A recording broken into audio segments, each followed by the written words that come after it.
Latest football news, engaging debates, and fascinating opinions. Pitchside talk on IO Radio.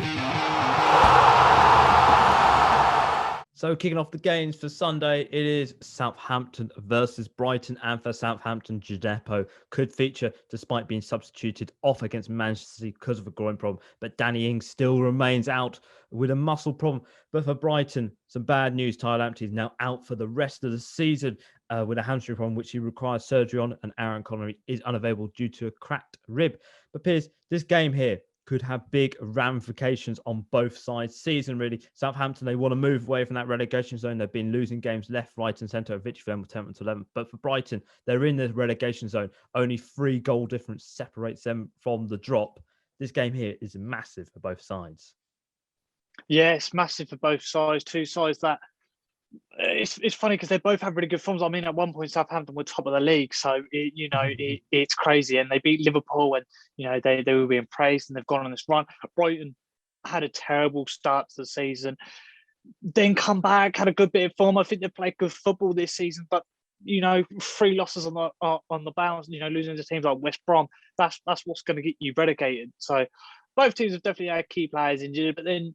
Yeah, again, everybody has in the league, so it's understandable. But I think it's an interesting game. I think both teams are going to be a little bit too cautious to go grab the win here. To be honest, I think both teams have definitely got the ability to win, but I think both teams are going to be a little bit throw caution to the wind and be maybe a little bit scared to try and risk it.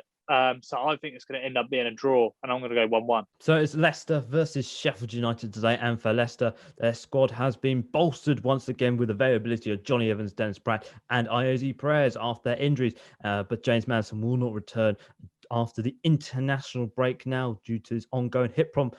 But for Sheffield United, Phil Jagielka is available after suspension after the first game since the reported departure of Chris Wilder, which is sad to see because Chris Wilder has taken them up from the leagues, from League One to Premier League, and it's sad to see him being departed. And there's no other injury news for the Blades. But Piers, this is sort of going to be a weird game for Sheffield United, really. No manager. Chris Wilder is reported to departed already. But for Leicester here, an opportunity to go back up into second place with a victory.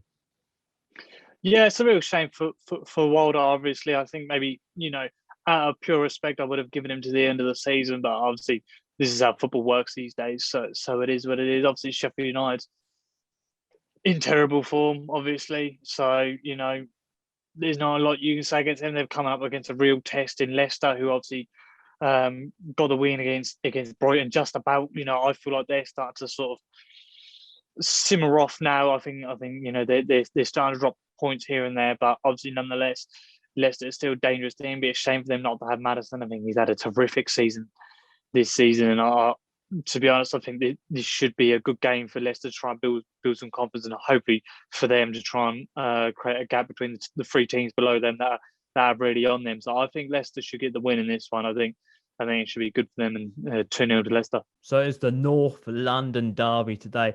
Arsenal versus Tottenham.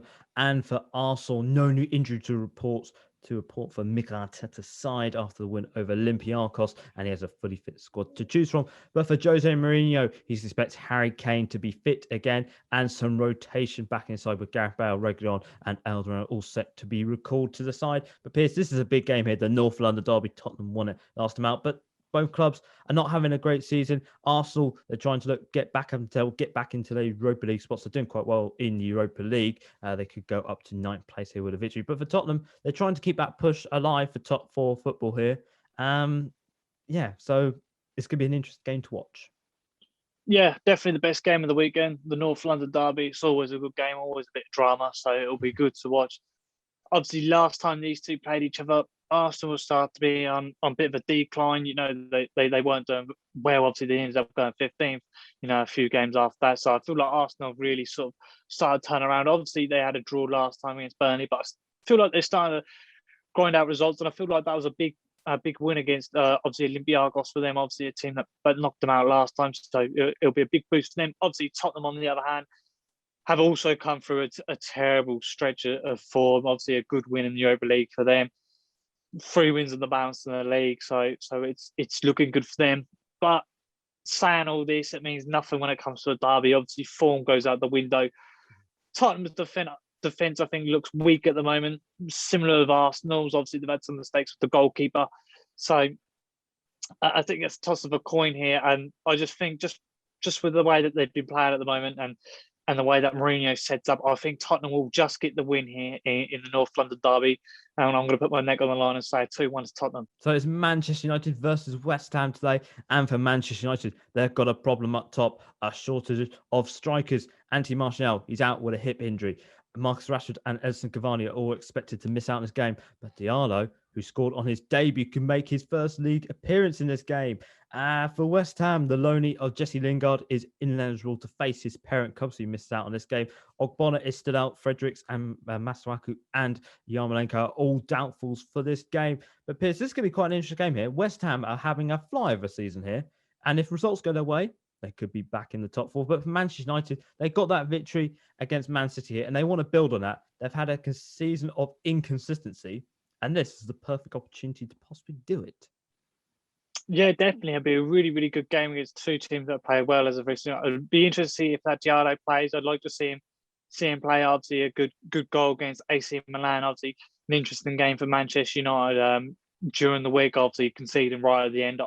It'll be interesting to see how that works in their mind coming into this game. Obviously, not being able to put that one to bed.